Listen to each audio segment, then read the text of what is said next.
नंदुरबारमधील एका धक्कादायक प्रकाराच्या संदर्भातली बातमी आहे। कारण एका गर्भवती महिलेची नदी पात्राच्या जवळच प्रसूती झाली आहे। खुटवडा ते कुडब्या पाडा गावामध्ये रस्ताच नाहीये। बांबूची झोळी बनवून 8 किलोमीटर पर्यंत पायपीट करण्यात आली। अशिक्षित सासूने वाटेतच त्या सुनेची प्रसूती केलेली आहे। नवजात बालकासोबत महिलेला मालवाहतूक वाहनातून आता रुग्णालयामध्ये पोहोचवण्यात आलंय। स्थानिक आमदार केसी पाडवी यांच्या दुर्लक्षामुळे आजही अनेक गावांना रस्ते नसल्याचा नागरिकांनी आरोप केलेला आहे। तर जीव धोक्यात घालून गावकऱ्यांना पुराच्या पाण्यातून प्रवास करावा लागतोय।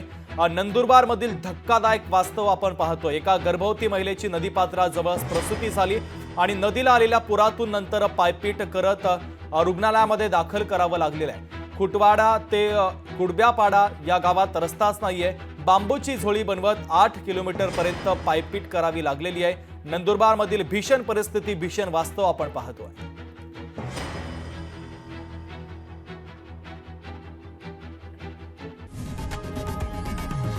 लोकशाही मराठी ऐका, पहा, जागरूक रहा।